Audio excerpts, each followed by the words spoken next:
नमस्कार, स्वागत है आप सभी विद्यार्थियों का आपके अपने यूट्यूब प्लेटफॉर्म उदय एजुकेशन में। विद्यार्थियों से बात करेंगे अर्धवार्षिक परीक्षा सत्र 2022-23 की दृष्टि से इम्पोर्टेंट कक्षा 9 के विज्ञान विषय के पेपर के बारे में, जो कि आपके आने वाले परीक्षा की दृष्टि से काफ़ी इंपॉर्टेंट रहने वाला है। और आप सभी विद्यार्थियों के लिए ये पेपर है, ये वरदान साबित होने वाला है, क्योंकि इनमें से ज़्यादातर प्रश्न आपके एग्जाम में सीधे ही पूछे जाएंगे। तो आप सभी विद्यार्थियों से निवेदन रहेगा, वीडियो को अंत तक देखिएगा, वीडियो को लाइक कर दीजिएगा। अभी तक आपने उदय एजुकेशन को सब्सक्राइब नहीं किया है तो चैनल को सब्सक्राइब जरूर कर लेना है, क्योंकि आप सभी विद्यार्थी वीडियो तो देखते हैं लेकिन चैनल को सब्सक्राइब नहीं करते हैं। और आपके क्लास के अन्य विषय के पेपर भी हम इसी चैनल पे अपलोड करेंगे। विद्यार्थियों, इस पेपर को अगर आपको डाउनलोड करना है तो भी मैं वीडियो के बीच में बताने वाला हूँ। बिल्कुल ऐसा कैसा पेपर पूरा का पूरा डाउनलोड करने को आपको मिलेगा, और इसमें उत्तर भी मैंने साथ में लिखे हैं, क्योंकि जब आप पेपर को डाउनलोड करेंगे उस समय पे आपको ये काम आने वाला है। सबसे पहले देखिए, आपको समय है वो 3 घंटे 15 मिनट का मिलेगा। आपका पूर्णांक है वो 70 अंक का रहेगा। और यहाँ पे निर्देश दे रखा है कि सभी प्रश्न हल करने अनिवार्य है, यानी सभी प्रश्नों को उत्तर लिखना जरूरी है। पहला प्रश्न की ओर बढ़ते हैं। पहला प्रश्न आपकी स्क्रीन पे है कि सही विकल्प का चुनाव करें, और इसके अंतर्गत आपके अवसाद वाले प्रश्न आने वाले हैं। कुल 4 प्रश्न रहेंगे। उसमें पहला प्रश्न देखिए, वह धातु जो कमरे के ताप पर द्रव अवस्था में पाई जाती हैं वह कौन सी होती हैं? पारा, सोना, लोहा या फिर तांबा? तो विद्यार्थियों, इसका सही आंसर क्या हो जाएगा? पारा। पारा है ना, वो कमरे के ताप पर भी द्रव अवस्था में ही पाई जाती हैं। तो ऑप्शन नंबर अ रहेगा इसका सही उत्तर। दूसरा प्रश्न देखिए, इसमें निम्न में से उपधातु नहीं है? बोरॉन, ब्रोमीन, सिलिकॉन या फिर जर्मेनियम? तो विद्यार्थियों, ब्रोमीन है, ये उपधातु नहीं है। तो ऑप्शन नंबर ब रहेगा इसका सही उत्तर। अगला प्रश्न, ग, परमाणु भार का अंतर्राष्ट्रीय मात्रक है? परमाणु भार का अंतर्राष्ट्रीय मात्रक क्या है? तो विद्यार्थियों, इसका सही आंसर आपका हो जाएगा ऑप्शन नंबर C12 है। C12 है, ये परमाणु भार का अंतर्राष्ट्रीय मात्रक है। और अंतिम जो अवसाद वाला आपका प्रश्न है, ग, कैंसर के उपचार में उपयोग में आने वाला समस्थानिक है? तो समस्थानिक कौन सा हो जाएगा? आपका कोबाल्ट हो जाएगा। ऑप्शन नंबर ब रहेगा इसका सही आंसर। अगला प्रश्न आपका प्रश्न संख्या 2, रिक्त स्थान की पूर्ति कीजिए। बिल्कुल आपको खाली जगह को भरना है। इसमें पहली खाली जगह देखिए, CO2 व O2 कोशिका झिल्ली के आर पार खाली जगह प्रक्रिया द्वारा आ जा सकते हैं। तो विवरण के द्वारा, ठीक है ना, यहाँ पे आप लिखोगे विवरण के द्वारा। विवरण नहीं आएगा, यहाँ पे विचरण आ जाएगा, ठीक है, विचरण के द्वारा आते हैं। अगला देखिए दूसरा, डीएनए के क्रियात्मक खंड को खाली जगह कहते हैं। तो डीएनए के जो क्रियात्मक खंड हैं उन्हें जीन कहा जाता है, ठीक है ना, तो यहाँ पे आएगा जीन। तीसरी खाली जगह देखिए, कोशिका द्रव्य तथा केंद्रक दोनों को मिलाकर खाली जगह कहते हैं। तो कोशिका द्रव्य और केंद्रक दोनों को मिला के है ना जीव द्रव्य उसको कहते हैं, ठीक है ना, तो यहाँ पे हो जाएगा जीव द्रव्य। उसी तरह से आपकी जो अंतिम खाली जगह हैं वो है उत्तक का खाली जगह समूह होता है। सॉरी, ये चौथी खाली जगह है, तो यहाँ पे हो जाएगा उत्तक कोशिकाओं का समूह होता है। तो यहाँ पे आपके हो जाएगा कोशिकाओं। और अंतिम खाली जगह है कि रक्त का एक प्रकार खाली जगह उत्तक है, तो संयोजी उत्तक है। तो यहाँ पे हो जाएगा आपका संयोजी। प्रश्न संख्या 3 वेरी वेरी इंपॉर्टेंट है आपके एग्जाम की दृष्टि से। आप वीडियो को अंत तक जरूर देखिएगा। LPG का पूरा नाम लिखिए। तो LPG का पूरा नाम हो जाएगा द्रवित पेट्रोलियम गैस, या फिर द्रवीकृत पेट्रोलियम गैस। इसको अपन कह सकते हैं लिक्विड पेट्रोलियम गैस भी अपन कह सकते हैं। प्रश्न संख्या 4, निम्नलिखित तापमान को सेल्सियस की इकाई में परिवर्तित कीजिए।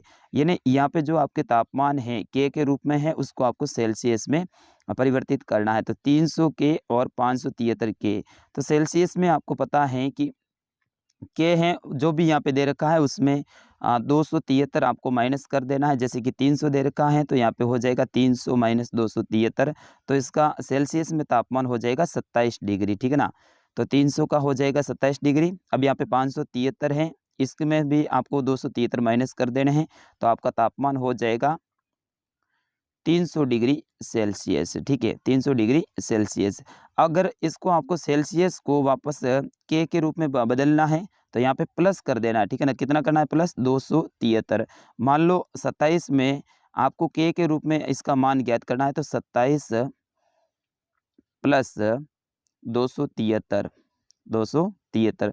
तो आपका सही उत्तर क्या हो जाएगा इसका, के वाला जो आपका 300 के हो जाएगा। इस तरह से ये निकाला जाता है। प्रश्न संख्या 5, गलनांक से क्या आशय है? जब ठोस पिघलकर द्रव में परिवर्तन हो जाता है और जिस न्यूनतम ताप पर ठोस पिघलकर द्रव बनता है उसे गलनांक कहते हैं। तो अपन कह सकते हैं कि ठोस पिघलकर द्रव में बदल जाता है तो उसे क्या कहते हैं, गलनांक कहते हैं। जब ठोस पिघलकर क्या बन जाता है, द्रव बन जाता है, तो उसे क्या कहते हैं, गलनांक कहते हैं। जैसे कि बर्फ है, बर्फ का टुकड़ा है वो ठोस है, वो धीरे धीरे गलने लगेगा और फिर वो द्रव यानी पानी के रूप में बदल जाएगा, तो वो उसका क्या हो गया, बर्फ का गलनांक हो गया, यानी वो गल गया है। अपनी भाषा में गलना ही अपन बोलते हैं। प्रश्न संख्या 6, सोडियम क्लोराइड को जल के विलयन से पृथक करने की विधि कौन सी है? तो वाष्पीकरण विधि या फिर आसवन विधि है। प्रश्न संख्या 7, एक परमाणु को आंखों द्वारा देखना क्यों संभव नहीं होता है? तो इसका सही उत्तर हो जाएगा, परमाणु का आकार अत्यंत सूक्ष्म यानी छोटा होता है, इस कारण से इसको आंखों के द्वारा देखना संभव नहीं होता है। प्रश्न संख्या 8, ऊतक को परिभाषित कीजिए। प्रश्न संख्या 9, हृदय पेशी के 3 लक्षणों को बताइए। प्रश्न संख्या 10, ये सारे के सारे प्रश्न अब मैं फटाफट बता रहा हूं और इम्पोर्टेंट रहेंगे। प्रश्न संख्या 10, इलेक्ट्रॉन, प्रोटॉन, न्यूट्रॉन के गुणों की तुलना कीजिए। प्रश्न संख्या 11, सिलिकॉन, ऑक्सीजन का उदाहरण लेते हुए संयोजकता है उनको परिभाषित कीजिए। प्रश्न संख्या 12, पादप कोशिका एवं जंतु कोशिका में तुलना कीजिए। वेरी वेरी इंपॉर्टेंट है आपके एग्जाम की दृष्टि से, इन प्रश्नों को आप याद कर लीजिएगा। प्रश्न संख्या 13, अमीबा अपना भोजन कैसे प्राप्त करता है? प्रश्न संख्या 14, जंतु कोशिका का नामांकित चित्र बनाइए। तो इनका चित्र यहाँ पे देखो, मैं बता देता हूँ आपको। जंतु कोशिका का नामांकित चित्र इस प्रकार से होता है।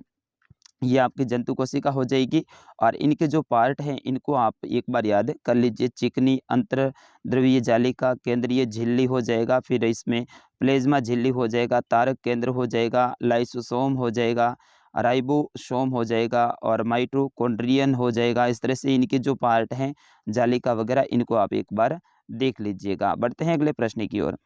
प्रश्न संख्या 15, विभिन्न रक्त कोशिकाओं के नामांकित चित्र बनाइए। यानी आपको रक्त कोशिका का नामांकित चित्र बनाना है।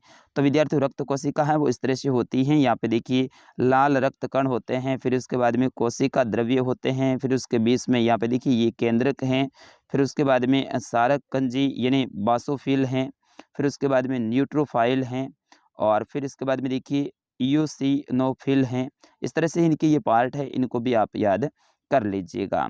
फिर उसके बाद में बढ़ते हैं अगले प्रश्न की ओर। अगला प्रश्न आपका 16, रुधिर क्या है और रुधिर के विभिन्न घटकों के नाम लिखिए। वेरी वेरी इंपॉर्टेंट मोस्ट ये प्रश्न रहेगा। प्रश्न संख्या 17 है, निम्न में अंतर स्पष्ट कीजिए। जल सर और सरीसृप में आपको अंतर स्पष्ट करना है।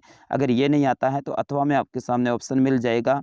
पक्षी वर्ग और स्तनपायी वर्ग में आपको अंतर स्पष्ट करना है। और अंतिम प्रश्न रहेगा, गुरुत्वाकर्षण के सार्वत्रिक नियम के क्या महत्व हैं?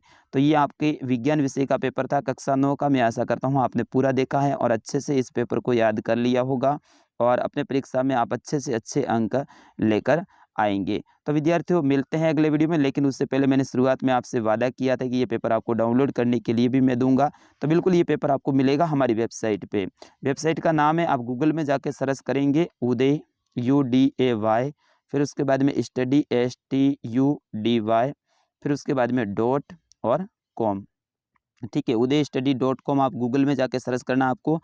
फिर उसके बाद में वहाँ पे हमारी वेबसाइट खुल जाएगी, उसमें राजस्थान जीके का या फिर लेटेस्ट पोस्ट का एक ऑप्शन मिलेगा, उसके ऊपर आपको क्लिक करना है। उसके नीचे जैसे ही आप क्लिक करेंगे तो वहाँ पे खूब सारी पेपरों के बारे में नाम लिखा होगा, उसमें कक्षा 9 विज्ञान का पेपर ऐसा नाम लिखा हो, उसके ऊपर आपको क्लिक करना है और उसके अंदर ही डाउनलोड करे का ऑप्शन आएगा, उसके ऊपर क्लिक करना है। तो जैसे ही आप डाउनलोड करे के ऊपर क्लिक करेंगे तो पेपर पूरा का पूरा आपके फ़ोन में सेव हो जाएगा, यानी डाउनलोड हो जाएगा और फिर आप उसको आराम से पढ़ सकते हैं। तो अभी जाइए हमारी वेबसाइट पे, सभी विद्यार्थी जाएंगे और सभी इस पेपर को डाउनलोड करके अच्छे से तैयार कर लेंगे। विद्यार्थी, मिलते हैं अगले वीडियो में, तब तक के लिए नमस्कार, जय हिंद।